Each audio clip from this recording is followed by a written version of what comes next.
All right, welcome back to my channel. I'm Specialist Aobusui, and I'm with a special guest, Sergeant First Class Pinto. Everybody say hi. I'm glad that you guys are coming back to this channel. We are here at Kissimmee Recruiter's office, and we're just going to talk about everything military. So we're just going to jump right into it. I'm going to have her introduce herself, and she's going to tell you more about herself right now. Hi, like he stated, my name is Sergeant First Class Pinto, first name Melissa. I've been in the military, been in the Army for 22 years. I came in when I was 19 years old. I literally turned 20 in basic training. I came into active duty side.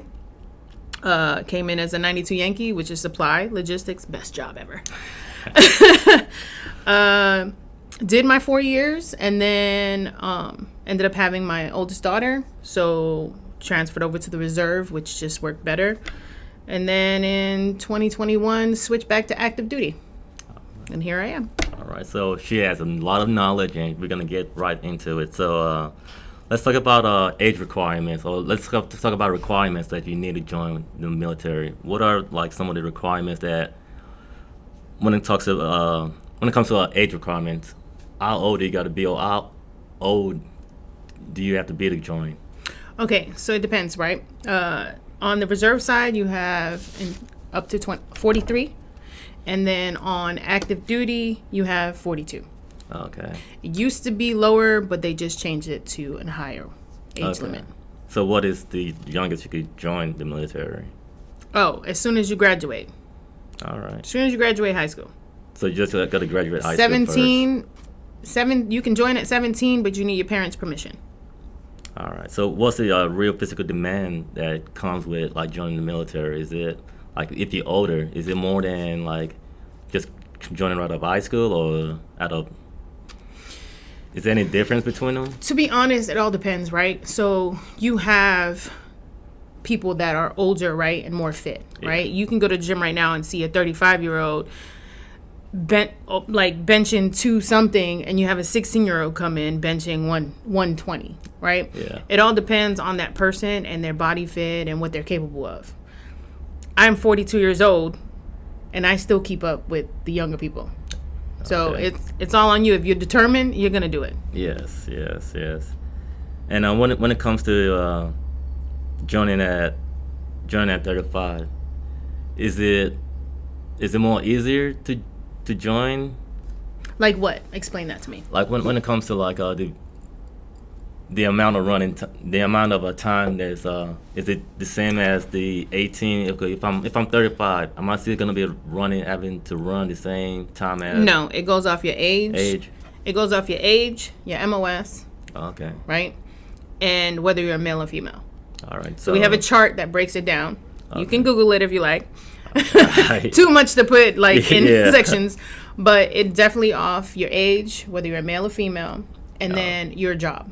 Right? Because if you have a combat job, then your standards are a little bit more higher, right? Okay. Because you're going to be in the field, you're going to be running daily, you're going to need that stamina. Yeah. But it still goes off the age and male and sex. All right. So that makes sense. So what when it comes to your weight requirement, how's that affect like joining? So that's the same thing, right? So the weight goes off. It's your height and weight, right? And that goes off your age as well, and male and female. So I'll use me as an example, right? All right. I'm 42 years old. I'm 66 inches tall, right? 5'6" for you guys that don't know that. Most everybody. And my max, I believe, is 163. Don't quote me. It might have changed. But I weigh about 174. So I would need to be taped. Right? So the way that is, they measure you from your belly button going directly around, right?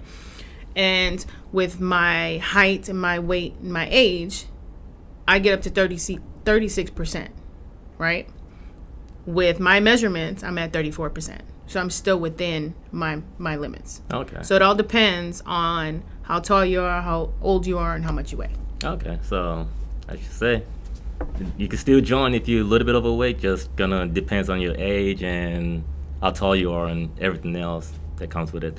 When it comes to immigration status, what do you got to be to? Could you be like having a work permit here just You have to to work to get have you have to have a permanent resident, like a green Permanent card, resident. right? Okay. So I know there was one person that came in. They asked the same question, like they're working on it.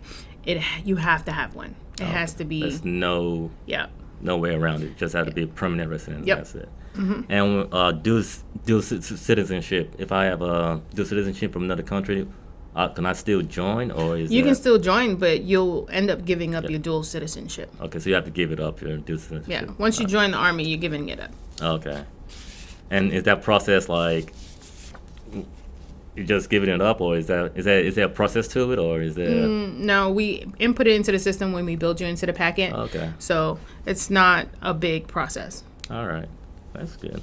So when it comes to, we're gonna talk about like now prior backgrounds, waivers, and something that might disqualify you from joining the Army. So Okay. Can someone with prior arrest or legal trouble get into the Army? Yes and no. So the reason why I say that is it all depends on the situation, right? Yeah. It's case by case, depending on what situation you have. You can't have 6 or more misdemeanors, right? Okay. Some things are waivable, but like I said, it all depends on the situation at hand, Okay. right? Like how severe it is, how long it happened. It all depends. So what about it for a felon? Is that the same, or is that all combined like misdemeanor? It's the whole thing. The whole misdemeanor and felon The can whole have more than thing. 6. Yeah. All right. What about somebody with a medical condition? Is there anything that's like gonna automatically disqualify you from joining the military? I wouldn't say it would automatically disqualify you, but it's kind of like the law violations, right? Okay. Law violations, to touch on that too, you can't have anything open. No open tickets, no open court situations, right? Everything has to be closed or dismissed. Okay. Right? Kind of the same thing with the medical. You can't be on any medication at the time of joining, right? Okay. Now I'm not talking about Tylenol, ibuprofen. Okay? Yeah. I'm talking about like serious Doctor's prescription. Yes, doctors prescribe medication like ADHD medication, heart medication, stuff like that, right? Okay. Can't have asthma. Blood pressure. None of that, right? You can't be on any medication, and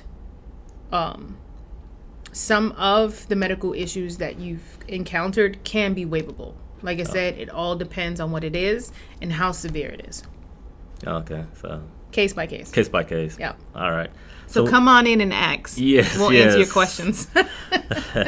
So when it comes to joining, is it easier to join the reserve, or is it like active duty? Is that a big difference between requirements? Okay, so I wouldn't say it's easier or harder because it's pretty much the same process. There's just a difference, right? So active duty, you're full time, right? Basic training is the same across the board. You got 10 weeks of basic training for active duty or reserves. And then afterwards, you have AIT, which is your job training. Now, I can't tell you how long that's going to be because it all depends on what kind of job you have. So, for instance, 92 Yankee supply, like I mentioned earlier, that's about 6 weeks long. Now, another job could be longer. Yeah. What's your MOS? My MOS is 25 Bravo, which is IT.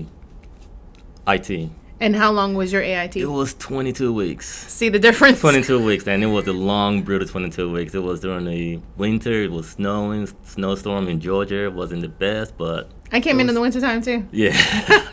So that's the difference, right? So it Yes. all depends on your actual job. Yes. So when it comes to the difference component, like I know a lot of people just know active and reserve. Mm-hmm. And when it comes to National Guards, what is the major difference? I know active and reserve is just like you're full time and reserve is part time. What's the difference between National Guard? Okay, so the difference between National Guard and the reserves, right, is the reserves is federally funded, right, and the National Guard is state funded. So with that being said, say the state of Florida runs out of money, you don't get paid. Reserves, it's federal, so you're going to get paid no matter what, right?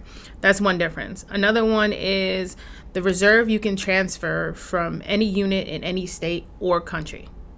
Okay. National Guard, you can't do that. You are limited to the unit that you joined, like the state. Okay, so you can't go outside the state. You're limited to where you joined. All now, right. Like I said, with the reserves, it's different. So say I move from say I'm in California and I'm in a reserve unit, like my husband, right? And then when we PCS'd here to Florida, he found a unit here and just put in the paperwork and did a transfer. Okay. So it's much easier. It's much easier for reserve compared to National Guard. Yes. There's more leeway, more freedom, more. Mm-hmm. All right. So, so when it comes to like prior service, like if I was older and trying to join the military, is there, coming from a different branch, is there like a different? Do I still got to go through basic? Do my rank still stay, or how does that work when I'm like prior and joining at a later age? So with that too, it is kind of a broad question. You can join if you're prior service, but it all depends, right? Okay. Like I know how you mentioned, would you have to go basic and stuff like that? Say Marines, right? Yeah. Marines wouldn't have to go to basic because their basic training is a little bit more intense than ours, right? Okay. So that's how you got to kind of look at it. If you're Marines, you don't have to go to basic when you join the Army, right? Okay. If you the Army and you got out and you want to come back in, it all depends on how long ago it was.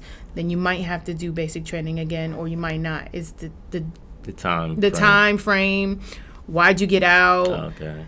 It's a lot of play into it. Yeah. So like I said, you come in, you ask the questions, we'll see your paperwork, and Okay. So like with a prior, if you get like dishonorable discharge, could you still join, or is that from a prior military? Once again, it's base by base. Okay. Yeah. It all depends. Okay. So let's touch on career options and contracts. So when it comes to contracts, how much say do you have in like your MOS? How much say do you have in your job, where you, like, to pick your job? Okay. So your job goes off your ASVAB, right? The ASVAB is the test that you take to see whether or not you can join the military. That's all branches give you the ASVAB, right? Okay. For the Army, you have to score 31 or higher, right? There is a program that's called 09 Mike, right?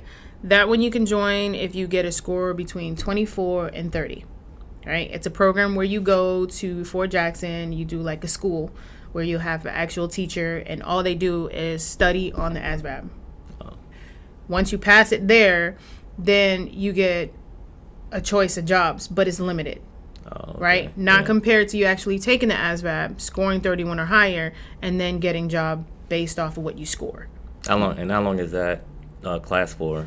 About 2 months. 2 months. It all depends on you, though, right? So if you're studying and that first test you take and you pass, you're done. So pretty much everything's on yourself. If you're gonna study, if you're gonna like actually work at it. If this is what you want, you're gonna do what you have to get there. I know when I was joining, because it's been a while since I left high school, and I bought the book, I studied before I took the test. I'll make sure I want to get a good score to get a good MOS. So that's why I was like, when it comes to your job, it all comes to you, right? Yes, it does. I mean, also timing and the availability of the...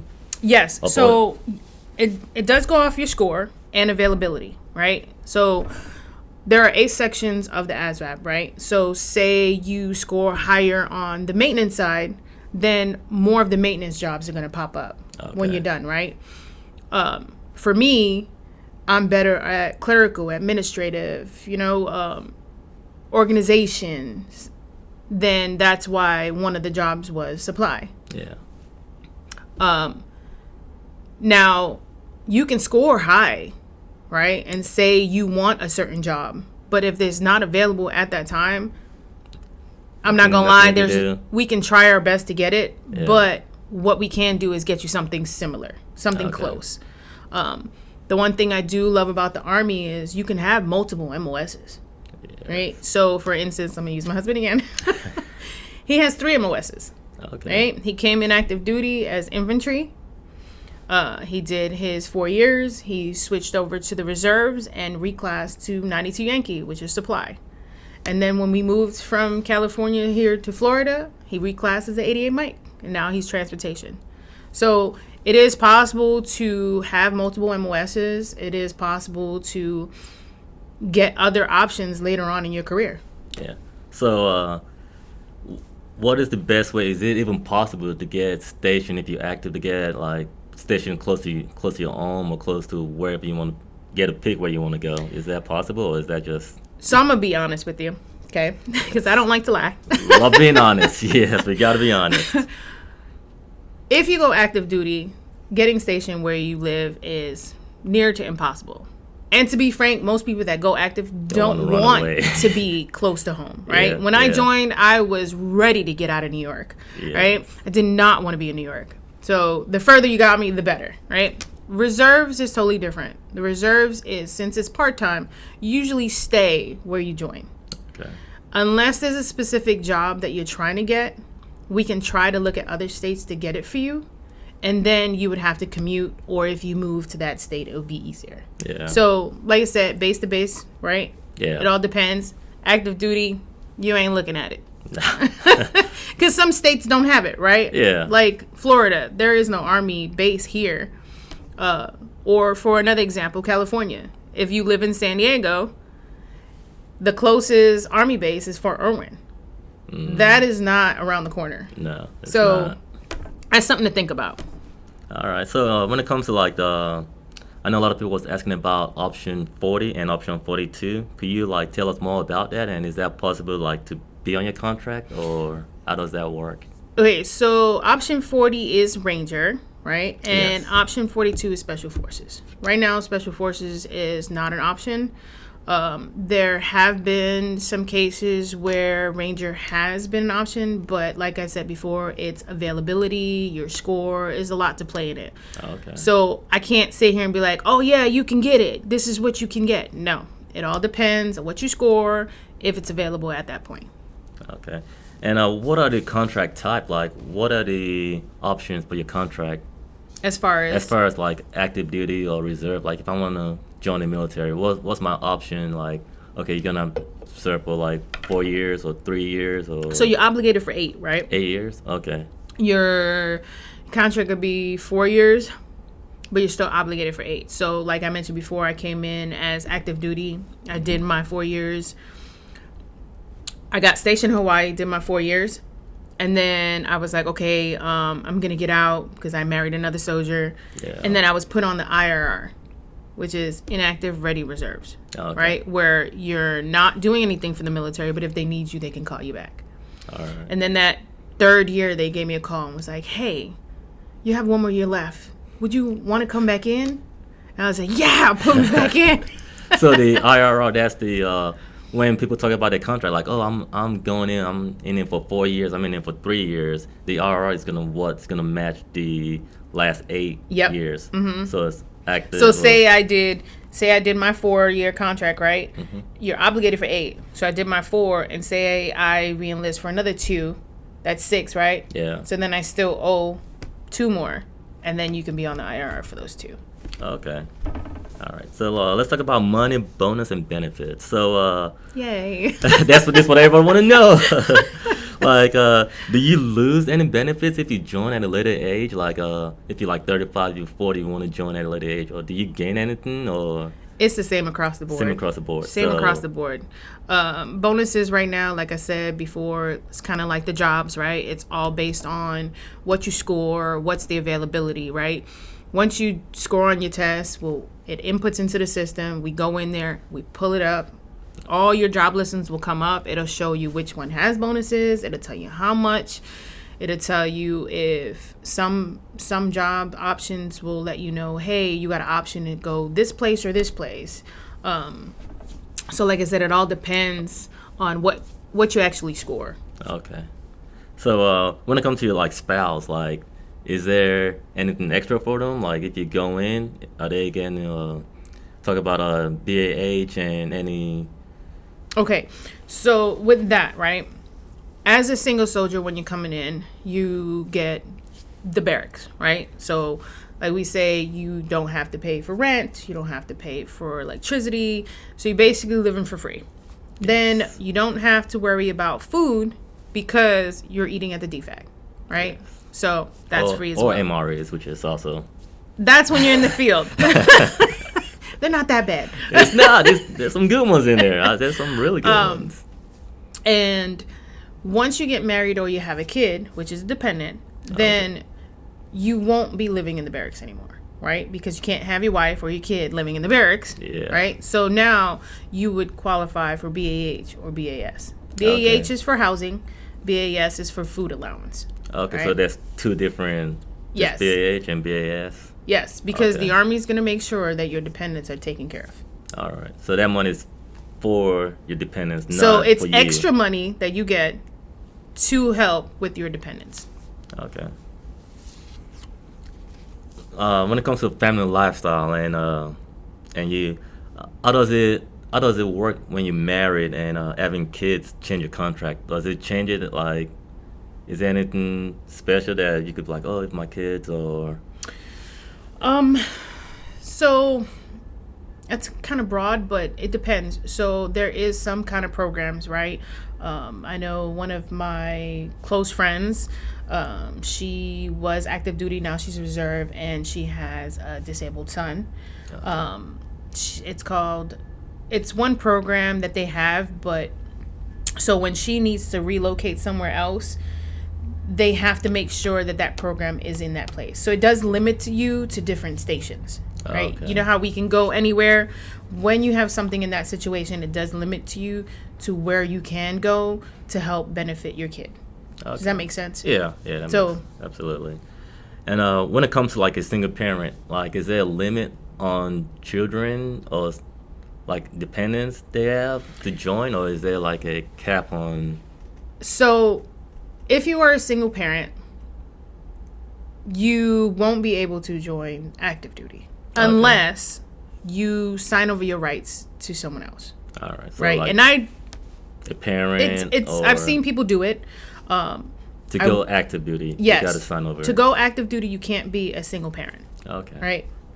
You would have to sign over your rights to someone else, like your mother, your grandparents, whoever, or the father, right? Or mother, vice versa, whoever's joining. I wouldn't advise to it because it could be a long process. Okay. Right? Now, that is your choice, because I've seen people do it where they've signed over their kids to their mother, they finished basic training, AIT, and then when they got back, they got settled into the duty station, and then they went through the process and got their kids back. Okay. Right? But I've also seen where it just takes longer to get it back. So that's all on you and how you want to go about that. Now, on the reserve side, you can be a single parent, because I did it. Right? It was me and my oldest daughter. I was on the reserves. I went to school full time. I worked at a civilian job, and it's all you would need is family care plan, showing that if you go to training, if you have to leave somewhere, there's someone there capable of taking care of your kids while you're gone. Okay, so that's always good. Like, and is it the same with National Guard also? Like with the reserve, you can still go in as a single parent? Yes, like I said, you would need the family care plan now. So like with me, when I was reserves, I had my mom. So every time I had to do my 2 weeks out of the year, or if I even left for 6 months, and my daughter was little, so she went to New York with my mom for those 6 months. Oh, nice. So is there like a age cap on the kids? Like if it's newborn, or is there any age different? Well, it doesn't matter how old the kids are. Now, when you have a family, you can do waivers, but after 4, it's kind of hard, right? Because you have to show that you're financially stable, right? Coming in as an E1 with 4, 5, 6 kids and a wife, it's not financially stable. Yeah, there's no way to make ends at all. Yeah. So it's a lot to play. All right. So let's just talk about some of the. I know some people always say recruiters lie. What should people know about that? Like, I don't lie. Yes, she does not lie. So the Kissimmee recruiting station, I work with a lot of good recruiters. We are all really blunt, straightforward. We goof around. We're honest. We're open. I know when I joined back in the days, like long time ago, I said my recruiter lied, and I wouldn't say he actually lied. He just didn't tell me everything, right? I didn't know that there was a list of job opportunities. I didn't know that you can get bonuses and stuff like that. But the way they teach us now is totally different how things were done back then, right? Because like I said, I came in a long time ago. Yeah. So things were a lot different back then. Now, you know, we'll tell you about the bonuses. We'll tell you about all the, just, it all depends on the person, right? Yeah. So, like I said, Kissimmee Recruiting Station, we're all open, honest. You have a question, you come in, we'll answer it for you. And this is where I joined last year. Just last year I joined at this office, and all my questions, I asked everything that's signed. They told me what was going to happen to me, and everything was true. So for me, I didn't have any negative or any any lie about it, because I did my research myself. So it's also depending on you too. If you're gonna like want to build your future, you want to know what you're gonna go into. So you got to do your research yourself before you can just and be honest. Somebody. Be honest, because it will come up, right? Oh yeah. You always just be honest about everything in your background, because it's don't worry, we don't judge. Yes, we do not. So how do you check for your contract to make sure it matches what a recruiter said that your contract is going to be when you go to no matter what you do in life, right? Whether it's a civilian job, it's school, whatever it is, right? Always read what you're signing. Understand what you're signing. Same thing I tell my kids, you never sign anything until you fully read it. If you don't understand, ask questions. Yeah. That's what we're here for, to answer them for you. That's good. So let's talk about some real talk. Have you ever told somebody not to join the military? Yes. And why? My sister. Oh, yeah? Yeah, she's not built for the Army. Okay, so for her, the reason why I say that is it's not her age, right? Because she's in her 30s, so she can join. Yeah. It's more of her background. She did run into some trouble when she was a kid, and it's not little stuff, it's major stuff, right? And all the stuff that she has just doesn't qualify her to join. Now, if she didn't have that, by all means, hey, come on, I'd sign her myself. Yeah. But like I said, it all depends on the situation that person has. Okay. If you're just constantly getting into trouble and you're not changing it, or you got into so much trouble when you're younger. I mean, we all make mistakes, right? Yeah. But some of it is just too massive to... If you haven't learned and you keep making the same mistake, it's no... Well, my sister learned from it, but it was just so bad that you really can't change it. It's there. Yeah. When it comes to when it comes to joining, is there anything that you would give like any advice for younger people that's joining, or for like older people that's joining? Just know what you want, right? Like I tell my kids, you know, when you ask them, hey, what do you want to be when you grow up? And they tell you, oh, I want to be an astronaut, right? Yeah, or my 5-year-old says she wants to be an aerospace engineer. I had to Google it, right? Because I'm like, what is that? You're 5. You do change your mind as you get older, right? You do. Yes, when I was young, I wanted to be a cop, right? And I never went that path. Now I love logistics, right? So when I retire, I'm more into the logistic administrative stuff, because that's what I'm good at. That's what I love, right? As you get older, branch out, try new things. You can take a job like I did supply and do other certifications, right? You can come in as a military police and get certifications in CBL or nursing. Take as much opportunities as you can, right? Branch out, right? If the Army is not what you decide to do long term, within those contracts, take advantage of everything. Get the most you can. Yes, take advantage. Get certified, because once you come out civilian side, you want to be able to be up. Not only be up, but have more than one opportunity, right? You'll like me, right? I worked as a contractor for the Navy while I was reserve. Okay. Right? Yeah. Like, I didn't know I can do that. Yeah, I didn't know that too. But there's with being in the Army, and taking all these classes and certifications, going back to school, right? Yeah. I'm going towards my bachelor's right now. Coming from someone that joined with a GED, and now getting a bachelor's, having 2 houses, and traveling the world. It's amazing. The Army gives you those opportunities.